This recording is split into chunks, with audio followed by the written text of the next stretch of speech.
Hi, I'm Matthew, and this is, I'm Julian. and we are from the Singapore FinTech Association, the InsurTech Subcommittee. We're here today at the Insure Innovator Connect Asia 2025. We're in Singapore today, and you can find out more on our socials to see all the coverage on this event. All right, we're at IIC Asia in Singapore, the 2025 version, so if you watch us in 10 years. And I'm with Christopher Albrecht. Do I pronounce that well, Albrecht? Good enough. I've heard so many pronunciations, you won't believe it. So someone's been living abroad for a long time already. Yeah. Christopher, can you give us a quick intro about you and tell us who you are and what you do for a living? What I do, okay, on my card it says I'm the CEO of Sun Life Singapore. So I've been back in Singapore for the last 2 years, but I've been living here on and off for the last 20. Right. So very familiar with Asia, love it here, live both here and Hong Kong, and very, very happy to be back in Singapore with Sun Life. Awesome. Well, we're very happy to have you here today on the podcast. We're running that with the Singapore FinTech Association and with the help of me-ssion, producer of the podcast. And I'm here today to grill you. I'm Julien Condamin. I'm the co-founder of Novo AI, an insurtech, and I'm going to try and get as much information from you so that people know better about Sun Life. Today we're going to talk in particular about high net worth people, right? And I'd like maybe to start with understanding how the high net worth insurance landscape has evolved over the past few years, and maybe your view on how it's going to change in 2025 and beyond. Sure. So first thing to say, Sun Life as a company is global. We've been around for 160 years, and we deal with clients from every different background. The Singapore business unit, as you've mentioned, only deals with high net worth. So the answers, what I'm going to be talking about, is far more related to that market. So the evolution over the last few years, I think what I've seen is a much greater adoption coming from family offices, from asset managers, moving away from the more traditional private bank source of business. And I think with that adoption by those demographics, we're going to see a greater demand for more personalized products, more flexible products as we move into the future. So in that sense, what's the leadership mindset that Sun Life Singapore is adopting when to kind of like meet these target audience needs, and especially the evolving needs and this changing environment that we've seen over the last few years? Sure. But every CEO, every manager has got their own style. Mine is very much, it's all about people. And people could mean my team, it could mean our clients, it could mean our intermediaries, it could mean our shareholders for the company. As long as you get people right, everything else is going to follow. So to answer the question a little bit better, I go out and I talk to the private banks, I talk to the law firms, I talk to some of these family offices, and I say, what is it you need? What are the problems you have that your existing structure and existing advisors can't help you with? So a lot of these high net worth individuals, they've got lawyers, they've got trustees, they've got private bankers, they've got asset managers, but there might still be aspects of their overall wealth preservation and transfer that they can't find a solution for. So I talk to them, say, what do you need? Then I go back to my team and say, right, let's build it. That talks to me a lot. I used to work at Google, and the motto of Google is follow the user, the rest will follow. Yeah. It's unusual to hear that from insurance executives, but that's very positive as well. Kind of like talking about the obvious, but rising global uncertainty, volatility in markets. Yeah. It's kind of like our day to day. Has demand for high net worth products shifted? So I think historically people viewed insurance as just a very simple, I die, it pays, right? Very, very basic. And what people are now learning is that insurance is a lot more than that. So there are products that behave very much like structured products that private banks generate for clients, whereby you can have some guarantees on the performance of the product. So you might have a floor of 0. So even if the markets drop, you're not going to lose money, but you still win on the upside. And then you're still covered with the insurance element. So should the worst happen, you're going to get multiples of the amount of money that you put in. So I think with this volatility in the markets, people like certainty. So with insurance, they can hedge a lot of their bets by having a decent product. Okay, so going from death insurance to life insurance, another change that I can stick with. High net worth clients are increasingly sophisticated. They're more informed. The information flows much easier. What do you think they're going to expect from their insurance and from wealth planning product in general and the services in the next few years? How are you going to be able to keep them happy and to keep them with you? Awesome. So you used a really good word, which is informed. people don't know what it is they don't know. And what we're seeing is greater engagement, certainly with family law firms, talking to these ultra high net worth individuals about different types of insurance and how it can be part of their overall wealth planning. So as we see that level of sophistication going up, and this comes back to a point I made earlier on, clients are going to start saying, great, I understand the fundamentals, but an off-the-shelf product doesn't do what I need it to do. So they're going to be looking for flexibility. They're going to be looking for personalization. And in the high and ultra high net worth world, we can do that. A good time maybe to ask you how that insurance product, which is not a typical investment vehicle, how does it fit into a well-diversified investment portfolio? High net worths tend not Sure. to put all their eggs in the same basket. Oh, absolutely. So how insurance fits into that? Yeah, there's a couple of different ways. One is a little bit morbid, which is it's the ultimate hedge.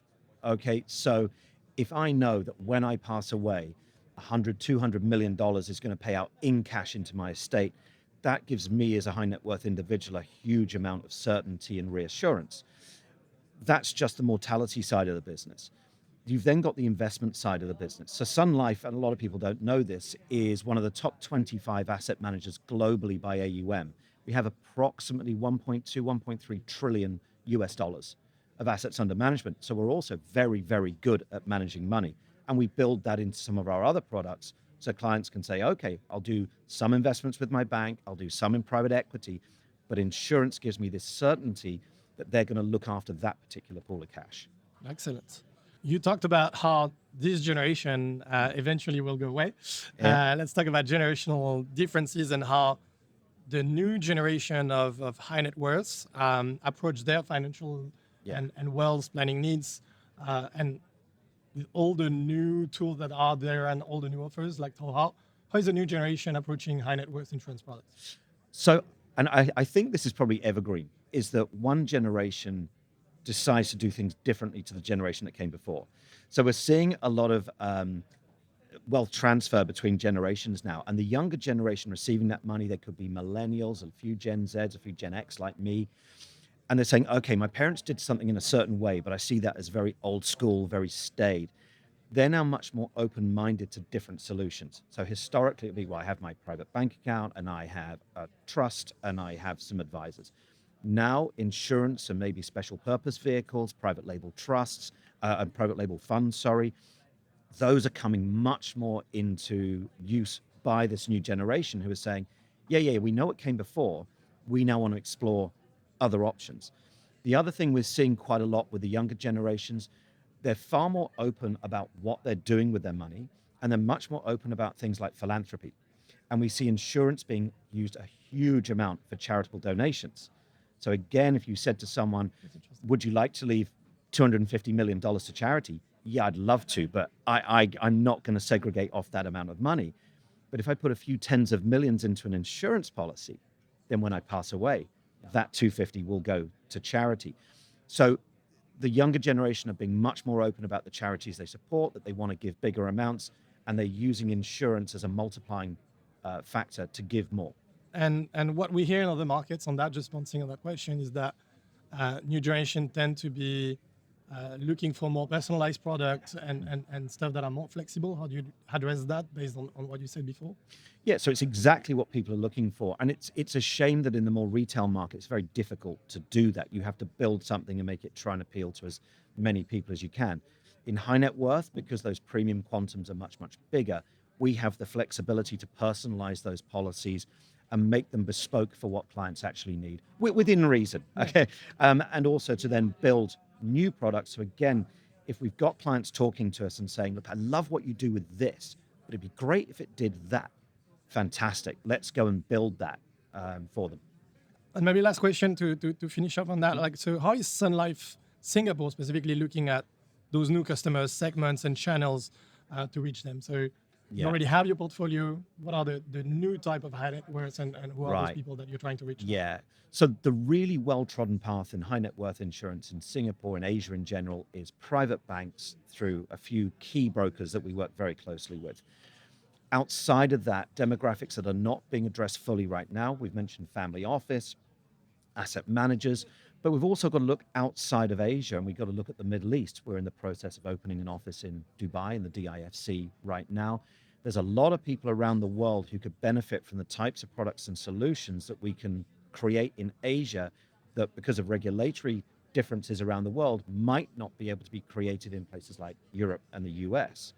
So what we're doing is we're looking to expand our horizons in terms of who we are creating products for. We've then got to look for specialist distribution partners who work with those people. Ultimately, it's important to say we don't hold a sales license. We cannot distribute direct to clients. We've got to work through partners. And that relationship is also very, very important, that we get the right partners who are talking to the right clients and providing the right levels of service. I'm surprised you didn't quote any Instagram or TikTok influencers as your new segment. But going off track, I don't know if that's something that I can ask you, and you can pass on the question, that last one anyway. I wanted to ask you about AI. AI is everywhere, and I wanted to ask you how you see it influencing not only Sun Life, but your market segment, and where do you see it coming and helping organizations? Okay. So, couple of quick sort of thoughts on that. The first one is we're seeing a lot of people, especially Gen Z, taking life advice from AI. And I think what a lot of people are learning is that AI doesn't always get it right. So there is no replacement for quality advice. And I think, sure, you want to do some homework using Gen AI first, and then seek out a professional and say, hey, I did my research and this is what AI told me. And then you get a professional to say, yeah, okay, a lot of that is correct. However, for your particular situation, we might need to, do something slightly different. And then also for us internally, is AI going to be useful? Yeah, sure. Are we embracing it wholeheartedly? Not straight away. Insurance, by its nature, is very cautious, and we like things to be proven. So will we use AI? Yeah, in some restricted functionality where it's just going to speed up a process, free up someone's time and allow them to go and do something else. But we're always going to be checking its homework. We're not just going to trust it. That's good. I think that's the right approach as well. Yeah. All right. That's all I have for today. For you. Awesome. I could go on for hours, but I think you have a busy agenda. Thanks so much for coming today. Julian, thank you very much. And thanks a lot for your transparency. Awesome. Have a good Thank day. you. Cheers. I hope you enjoyed our podcast review just now. This podcast review is brought to you by IIC, SFA, and MESSION. And we hope you enjoyed the Insure Innovator Connect Asia 2025 in Singapore. We sure did it. We're looking forward to meeting you again in our IIC future events. See you next time. See you. Cheers.